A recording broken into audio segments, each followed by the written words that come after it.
Bonjour, c'est Captain Flo. Alors aujourd'hui, la vidéo de réalisation de ma carte du défi du mois de novembre. Je ne sais pas si vous me suivez toutes les semaines. La vidéo paraît tous les samedis, sauf lorsque j'en publie une de plus. Et j'alterne sur la réalisation d'un projet, la présentation de matériel et de mes créations, et une technique. Donc aujourd'hui, c'est la réalisation d'un projet, le défi du mois de novembre avec la magnifique collection Jardin d'Éden avec laquelle je suis parfaitement en phase. Donc lors du défi mensuel où tout le monde peut participer, il suffit de m'envoyer la photo de votre défi à réaliser avec du matériel Stampin' Up avant le 28 du mois sur l'adresse mail flo.demosu@orange.fr. Donc le défi de chaque mois est basé sur un sketch que je trouve soit sur internet, soit sur Pinterest. Même si j'ai fait une vidéo spécifique sur la présentation de la collection Jardin d'Éden, je vous présente rapidement, j'ai tout préparé pour la réalisation de la carte et je vous présente rapidement les fiches produits, donc le flyer de présentation, la fiche produit qui reprend les tampons, les poinçons, les DSP qui s'appellent Eden Toujours, les papiers coton qui s'appellent aussi Eden Toujours. Les couleurs sont assorties mais différentes et la texture est différente, les joyaux qui sont magnifiques et le tout est disponible avec une seule référence pour la collection complète. Je vous la donne, c'est la référence 160 850 au prix de 99,25 €. Les papiers, les deux sortes de papiers et les joyaux ne sont disponibles que dans la limite des stocks. S'ils vous plaisent, un conseil, n'attendez pas. Vous pouvez, en tapant dans la rubrique recherche de mon blog, tapez Jardin d'Éden et vous retrouverez ainsi le post avec l'ensemble des informations, le tableau avec les références, les produits, les prix et bien sûr la vidéo de présentation de cette collection. Je ne résiste pas à vous montrer ces très jolis cristaux. Alors, Stampin' Up estime que les petits sont cerise carmin. Très franchement, moi je les vois plus épinette et livrante avec un petit reflet rouge. Mais bon, moi qui adore le vert, ça me convient très bien qu'il soit plus vert que rouge. Donc maintenant, il est temps de faire le montage de cette carte. Donc comme je vous l'ai dit longuement, j'ai utilisé le lot Jardin d'Éden, les tampons et les poinçons, mais aussi les tampons Le Bonheur en Famille pour mon souhait. Et comme j'ai des soucis avec mon poignet gauche, j'ai déjà préparé l'ensemble des papiers, des tamponnages et des découpes. Donc, je vais bien évidemment réaliser le sketch, mais pour une fois, je vais légèrement changer, c'est-à-dire que le sketch se présente à la verticale, et moi, j'ai décidé de le faire une carte à l'horizontale. Donc, pour cela, j'ai pris un papier soyeux succulent d'un format de 14 sur 21 avec un pli à 10,5 dans les 21. Je ne change pas mes habitudes. Ensuite, j'ai choisi l'un des papiers Jardin d'Éden, celui donc qui est en tie and dry à l'inverse. Et donc le format 10 sur 13,5, toujours une petite zone de matage. Et je le colle sur le devant de ma carte. Bon, de toute façon, ce papier-là n'a pas de sens, donc on pourrait continuer à l'horizontale ou à la verticale. Alors, j'ai bien évidemment repris les deux modèles de fanion. Le plus mince et le plus long porte le tampon Joyeux anniversaire.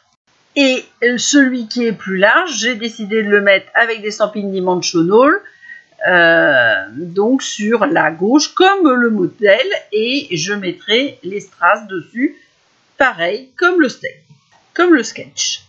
Mais avant de coller mes deux fanions, je vais coller les découpes rectangulaires que j'ai réalisées donc avec l'un des poinçons Eden. J'ai bien évidemment collé mon papier cartonné sur de l'adhésif avant de faire les découpes. Ça me simplifie la tâche pour le collage. Et j'ai remplacé ce petit rectangle qui est blanc sur le sketch par un double rectangle là, découpé grâce au plus petit des deux poinçons, on va dire, entre guillemets, rectangulaires. Donc, si je les chevauchais parfaitement, on ne verrait pas l'or. Donc, je vais légèrement les décaler pour que ça soit l'épinette enivrante qui domine, mais qu'on ait un petit rappel de touche d'or qui rappelle les motifs du papier. C'est donc autour du collage du rectangle épinette enivrante. Mais le sketch est déjà très simple et la carte est elle aussi très simple, puisque ensuite il ne reste plus que les fanions et le cercle. J'ai fait un cercle couture. Bon, ce sont des poinçons qui sont sortis, poinçons de Stampin' Up mais qui n'existent plus.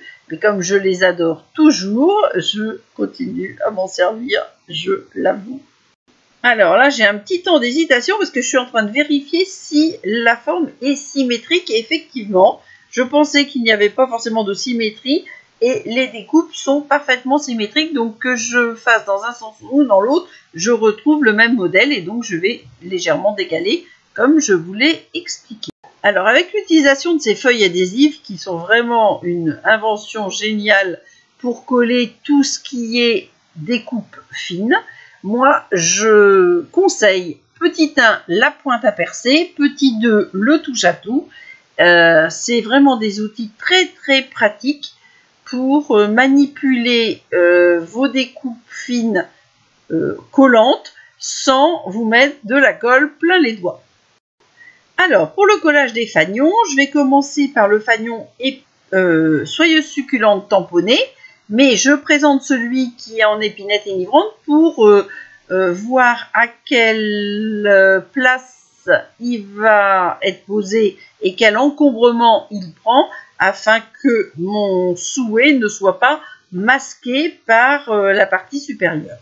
Je place ce fanion parallèle au bord de ma carte et il ne me reste plus ensuite qu'à coller le cercle couture que j'ai donc directement découpé dans l'un des autres papiers Jardin d'Éden en choisissant effectivement une partie un petit peu plus or et plus sombre pour qu'il y ait du contraste dans ma carte. Et enfin, le deuxième fanion en enlevant les protections des Stampin' Dimensionals. C'est un projet très simple que vous pouvez réaliser avec les papiers et découpes de votre choix. Donc j'ai oublié de préciser que pour les fanions, j'ai utilisé la perforatrice banderole au choix. Un de mes coups de cœur de perforatrice aussi. Voilà.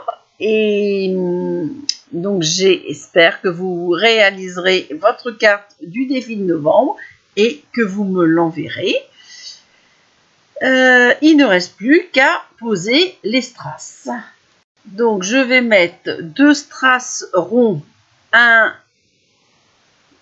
peu plus gros, un peu plus petit, et une, alors Stampin' Up les appelle marquises et moi je les appelle navettes, mais vous voyez les strass un peu plus gros et de forme oblongue. Donc comme je vous l'ai dit au début, mais je pense que j'ai pas donné la référence. Le texte que j'ai choisi, c'est le joyeux anniversaire du set de tampons Le Bonheur en Famille. C'est un set qui est présenté dans le catalogue annuel. Il coûte 25 € et il est présenté à la page 58. C'est la référence 156 907 et ce sont des tampons amovibles en caoutchouc. Maintenant, j'utilise beaucoup les sets où il n'y a que des souhaits et comme ça, je choisis le texte que je veux sans tenir compte des textes présentés avec les tampons de motifs. Voilà, comme d'habitude, je regroupe sous la caméra le matériel que j'ai utilisé, les tampons, les joyaux, la perfo et le lot Jardin d'Éden. plus bien évidemment le sketch. De toute façon, vous retrouverez l'ensemble de ces photos à la fin de la vidéo.